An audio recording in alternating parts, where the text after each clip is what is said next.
কল্পনা করো এমন এক জায়গা যেখানে নদী আর সমুদ্র মিলেমিশে একাকার, যেখানে অসংখ্য সুন্দরী গাছ পানি থেকে উকি দিচ্ছে।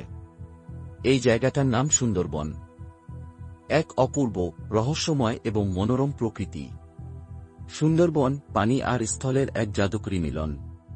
এখানেই বিচরণ করে রাষ্ট্রীয় রয়্যাল বেঙ্গল টাইগার।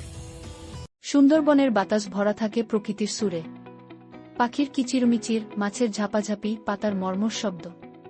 সুন্দরবন যেন প্রকৃতির এক মনোরম সুর। খালবিল আর গাছপালার জটিল জালে হারিয়ে যেতে পারো তুমি। সুন্দরবন আমাদের মনে করিয়ে দেয় প্রকৃতির অপার শক্তি এবং জীববৈচিত্র্যের কথা। এক অদ্ভুত জায়গা যে তোমাকে মুগ্ধ করবে অনেকক্ষণ। সুন্দরবন সত্যিই এক বিশেষ স্থান, ভরপুর অনন্য উদ্ভিদ ও প্রাণীকুলে। সুন্দরবন অবস্থিত ভারত এবং বাংলাদেশের কোলে। বিশাল বিশাল নদী এই বিরাট বদ্বীপ তৈরি করেছে। গঙ্গা, ব্রহ্মপুত্র এবং মেঘনা নদী এসে মিশেছে বঙ্গোপসাগরে। এর ফলে তৈরি হয়েছে খালবিলের এক জাল।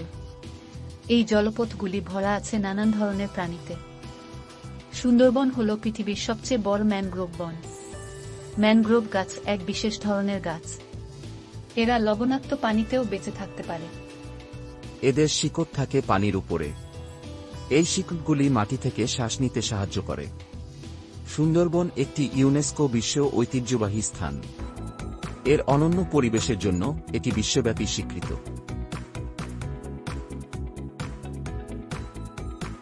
সুন্দরবন আমাদের গ্রহের একটি গুরুত্বপূর্ণ অংশ। সুন্দরবন বন্যপ্রাণীর জন্য স্বর্গ। এখানে রয়েছে নানান ধরনের গাছপালা এবং প্রাণী। ম্যানগ্রোভ গাছ এখানকার সবচেয়ে গুরুত্বপূর্ণ গাছ। এই গাছগুলি অনেক প্রাণীর খাবার এবং আশ্রয় প্রদান করে। সুন্দরবন হল রয়্যাল বেঙ্গল টাইগারের আবাসস্থল। এই রাজকীয় প্রাণীটি সুন্দরবনের প্রতীক। পুরো বাস্তুতন্ত্রের টিকে থাকার জন্য এরা অপরিহার্য। এখানে বিভিন্ন প্রজাতির ম্যানগ্রোভ গাছ জন্মে। প্রতিটি গাছই গুরুত্বপূর্ণ ভূমিকা পালন করে। সুন্দরী গাছ সবচেয়ে পরিচিত। এই গাছের নামেই সুন্দরবনের নামকরণ। পরিবার পরিজন পালন করার জন্য তারা ঝুঁকিপূর্ণ জলাশয়ে মাছ ধরে। মৌমাছির ছাতা থেকে মধু সংগ্রহ করার জন্য মৌজালরা বনের গভীরে চলে যায়। এটি একটি বিপজ্জনক কাজ, তবে এটি তাদের আয়ের একটি গুরুত্বপূর্ণ উৎস। সুন্দরবনে জীবনযাত্রা সহজ নয়, তবে এখানকার মানুষ দৃঢ়প্রতিজ্ঞ। তারা তাদের ঐতিহ্য নিয়ে গর্বিত। তারা তাদের জীবনযাত্রার ধারা টিকিয়ে রাখার জন্য কাজ করে যাচ্ছে। সুন্দরবনের নদীগুলি হল এর প্রাণ। এই নদীগুলি স্থল এবং সমুদ্রের মধ্যে একটি গুরুত্বপূর্ণ সংযোগ তৈরি করে। নদীগুলি মাছে ভরা। এরা বিশাল জীববৈচিত্র্যকে টিকিয়ে রাখে। স্থানীয় অর্থনীতিতেও এই নদীগুলি গুরুত্বপূর্ণ ভূমিকা পালন করে। নদীগুলি পরিবহন এবং মাছ ধরার জন্য ব্যবহৃত হয়।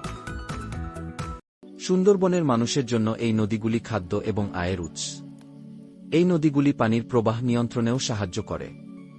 এটি বন্যা এবং খরা উভয় রোধ করতে সাহায্য করে। পুরো বাস্তুতন্ত্রের সুস্থতার জন্য এই নদীগুলি অপরিহার্য। সুন্দরবন শুধু বন্যপ্রাণীর আশ্রয়স্থল নয়, এখানে মানুষও বাস করে। যুগ যুগ ধরে এখানকার মানুষ প্রকৃতির সাথে একাত্ম হয়ে বেঁচে থাকতে শিখেছে। এই অনন্য পরিবেশে টিকে থাকার জন্য তারা নিজেদেরকে ঢেলে সাজিয়েছে। অনেক মানুষের জীবিকার প্রধান উৎস মাছ ধরা। সুন্দরবন পাখিদের জন্য একটি স্বর্গ।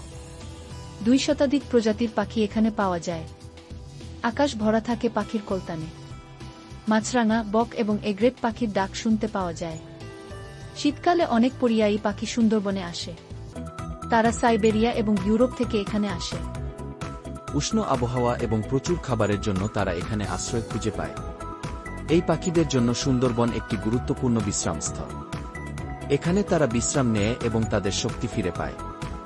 বাস্তুতন্ত্রের ভারসাম্য বজায় রাখতে পাখিরা গুরুত্বপূর্ণ ভূমিকা পালন করে।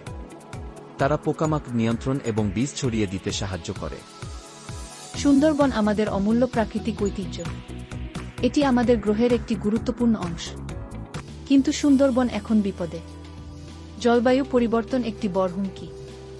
সমুদ্রপৃষ্ঠের উচ্চতা বৃদ্ধির ফলে উপকূল ক্ষয় হচ্ছে। দূষণ আরেকটি বড় সমস্যা।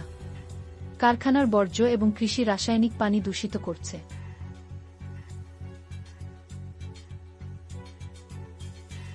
এতে বন্যপ্রাণী এবং মানুষ উভয়েরই ক্ষতি হচ্ছে। বন উজাড় আরেকটি উদ্বেগের বিষয়। কাঠ এবং উন্নয়নের জন্য গাছ কাটা হচ্ছে। সুন্দরবন রক্ষা করার জন্য আমাদের এখনই পদক্ষেপ নিতে হবে। আমাদের কার্বন নিঃসরণ কমাতে হবে। আমাদের টেকসইভাবে আমাদের সম্পদ ব্যবহার করতে হবে। এই অনন্য পরিবেশের গুরুত্ব সম্পর্কে অন্যদের সচেতন করতে হবে।